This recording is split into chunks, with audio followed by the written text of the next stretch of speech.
Hi, everyone. It's Kelly from the Hub here today with our friend Sharon from WellSpan. She works at the Wellness Center and handles like addiction kinds of stuff. We're the second episode of our series about all the face of addiction and trauma-informed care, which sounds like a lot of fancy words out there, but we are absolutely making it real here. So today's topic of conversation is what is addiction? So before we start, hello, my friend Sharon. Hi, Kelly. How are you? I'm doing all right, doing all right. So I guess, so last week we talked about the roots of addiction. I think we really got to an interesting place about how behaviors can change over time and that you can go down the path of addiction or you cannot. And there's a lot of parts of that. And so I guess we should talk about, well, what is it? What is this stuff that can literally change people's lives, not for the better? So what is it? Well, I think I'll give that kind of definition in 1 second, but I just want to kind of piggyback on something that you alluded to. And through this whole series is there is hope. Whether somebody is in the throes of an addiction or somebody is suffering from mental illness or some of the other things that people are really having adverse experiences around, housing, jobs. I mean, this virus has really impacted people. And no matter what, there's always hope. There's a way out. Yeah. And when people get that desperate, they sometimes look at things that aren't the problem because they're so desperate, the problem's so overwhelming, they don't want to look at the problem. Now, in the world of addiction treatment, people call that denial. But denial is really a protection. It's really a protection about, this is too painful, I can't deal with it. Oh. So does that? Yeah, I never really thought about it that way. I guess I never saw denial as a good thing, but you're right. When you call it protection, that means you're really putting that around you. So you're like, I can't do it. I can't go outside of what I am in right now because it's too much. So I'm just going to deny it. And Yes. that's a very interesting way to see it. And sometimes the denial needs a substance to help deny. So while they're denying that they have a substance use problem, they're using denial as the reason to medicate. So It's this vicious circle. Right. All these bad things are not going to happen to me, and they're not going to happen to me because I am drinking. I am whatever it is that you are doing. Yes. It's because I got fired. It's because I lost money on the stock market. I mean, there's always something external to what's going on. Right. So I wasn't sure that I really gave that message last week, and from some conversations that we've had, I really, really think people just, in the darkest hour, there's hope somewhere. Yeah. And if you think of a seed, when you plant a seed in the ground, it doesn't matter how you plant it. It always writes itself to come up. Right. And you're right. And a lot of people use that metaphor, and it is a good metaphor for that exact thing. You could put a seed in really not good stuff, clay and junk. And guess what? It grows. It might not last forever, but it has the will and the desire to pull itself up and to try. And then what makes it grow? Nurturing, care, all the things that we hope to offer people in their process of recovery, whatever they're recovering from. Yeah. It could be surgery from an appendectomy to coming out of hospitalization for mental illness to a rehab for drug addiction. Right. But recovery is about connection. And connection fosters growth. So having said that, addiction, the current language changes a lot. And in the world of addiction, language has changed tremendously over the last 200 years. But currently they call it substance use disorder or substance use rather than addiction.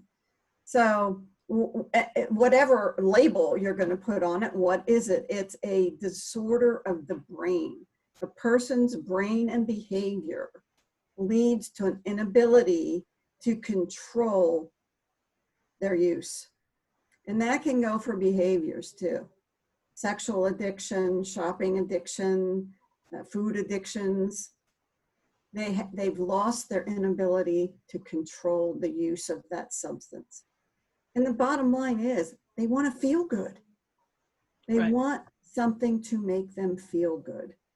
And the irony is the substance or behavior that they're using to make them feel good actually ends up making them feel bad.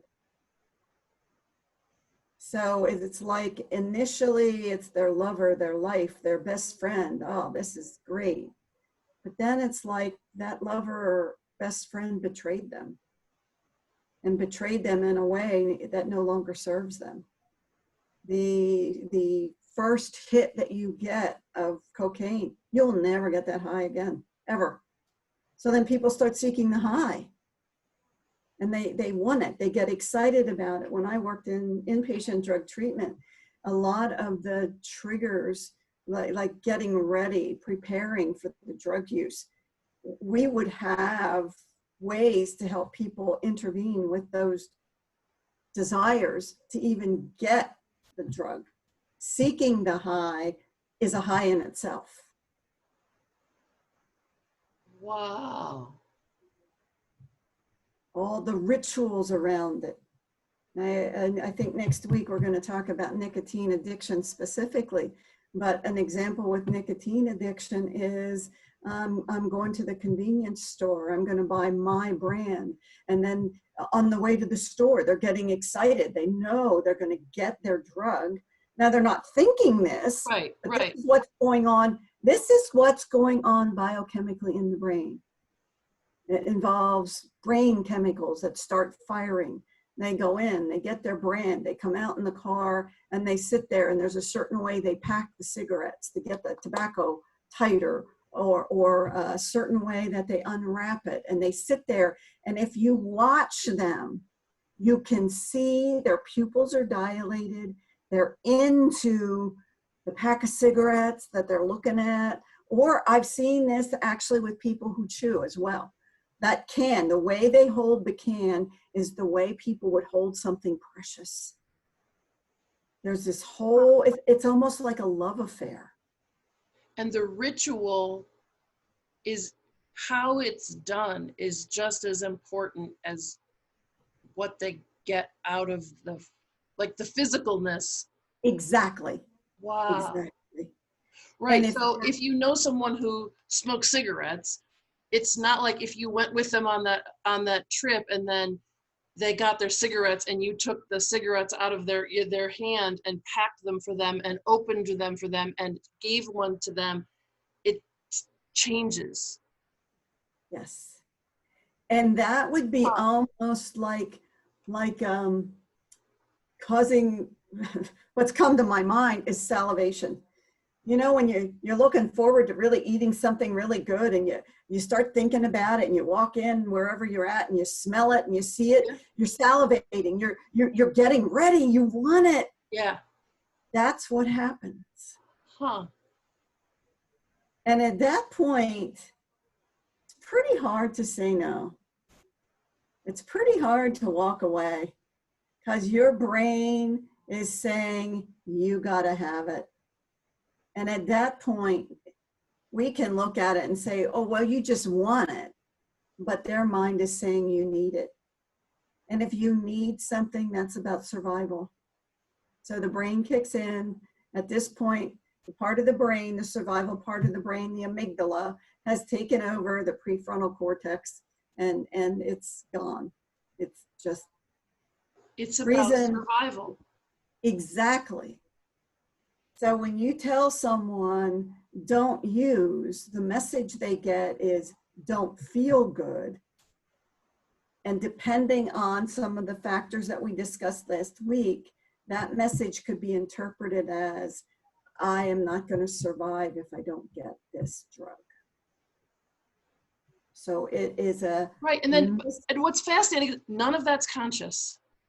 no, no. That's just happening because, right, your brain is taken over and your brain is making all these decisions. And then someone says, well, why are you smoking all the damn time? And they're like, they hear that as, why are you making me live a horrible life? Or why are you not letting me be me?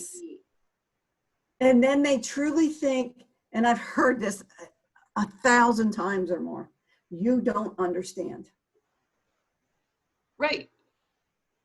And they you really believe. I think the person doesn't.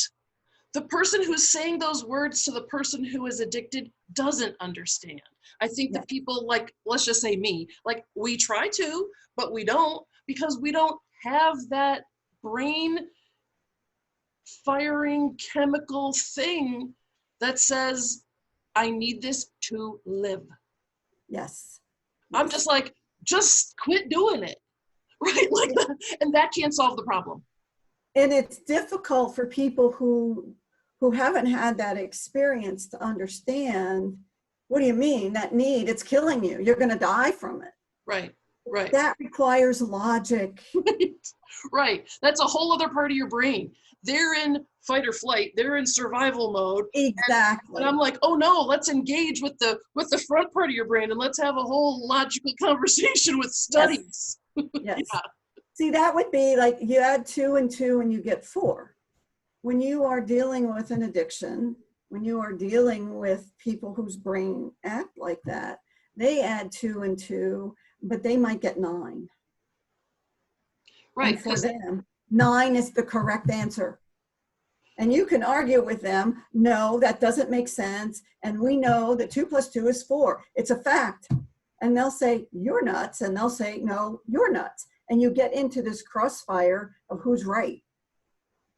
Now, what happened? The anxiety level raises, the discomfort level raises. You're in an argument with somebody. Nobody really likes arguing. Exactly. Right. Some people sort of do, but right. Then they feel misunderstood, not loved, not cared about, not cared for. Those are all pretty intense feelings. So now they're feeling bad. What's going to make them feel good? The thing that they are addicted to. That they were arguing about using. So we in addiction treatment, substance use treatment, really need to focus on staying in prefrontal cortex more often, using logic and reason for recovery as much as possible. And that comes through connections and support. If people feel like somebody cares about them, that is one of the reasons 12-step programs work. People feel like somebody gets it. It's not, that might be too definitive of a statement. So it's really about connection. We'll just leave it go at that. Okay. It's about connection. You have a sponsor 24 hours a day. There's meetings that you go to and talk about it. Yes. With people who are just like you, feeling the same feelings, the same anxieties. Yes, yes, yes. And a place to belong and a place to not feel judged. And some people like 12-step programs and some people don't. Right. All I'm saying is the reason that they are so successful is it's a way to connect with another human being that's usually healthy and positive. Now, I was invited to AA, Alcoholics Anonymous had a conference, and I was invited to hear one of the speakers and was given the code to Zoom in to hear that speaker. And he had an amazing, amazing story. There were 897 people, I believe it was, on that Zoom call from across the world. I didn't know you could do that many people on Zoom. Right. Like, really? Right, right. But people want to hear stories of hope. They want to hear stories of how did you get it?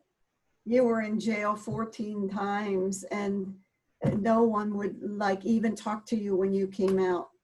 and the story of how this person found recovery, found a new life, and in this particular case became a professional and spent his professional career helping other people who went through his experience.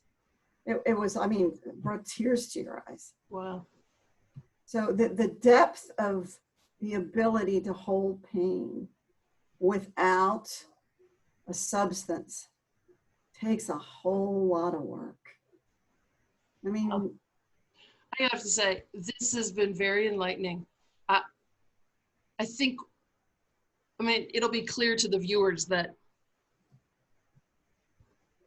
learning, this is about learning stuff. This is about figuring out where you walk on that path as someone who helps other people, as someone who is in the middle of those issues.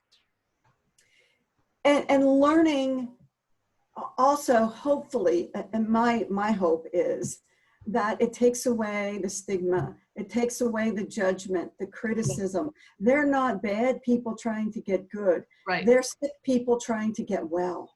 Right.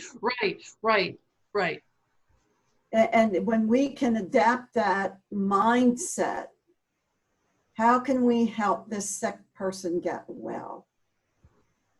With empowerment and respect. It's very different than, ew, what's wrong with you? Right. This isn't about the other. This is about, we all have stuff. Yes. This is about sick. I think that's the best sentence. This is about sick people getting well. Yes, absolutely. If you had a cut on your leg, you would go to the doctor. The doctor would say, here's how you have to treat this. Let's do this together. But when, and if that gets infected, then you go back to the doctor and you get an antibiotic or other treatment. And then usually the doctor says, I want to see you for follow-up. So sometimes a cut only requires a Band-Aid, and sometimes it requires more medication, and sometimes it might require surgery. Right. Because maybe the substance that caused the infection is still in the leg. Right, and we see that as easy. Like, that's easy, you can solve it because I can see it, done. Exactly. But if you are addicted, you must have a problem. And the answer is, no. This is a sickness, just like getting a cut on your leg. Exactly. So this is about sick people getting well. Yes. I love it. Thank you, my friend. As always, next week we're going to talk about nicotine, which is going to be really good. I think that's one of those things that people are like, oh, we can talk about heroin all day long. Nicotine, cigarettes are easy. Yeah, right. Yeah, we'll see. Thank you, all right, everybody. see you. Thanks, Thanks. Sharon. Bye-bye.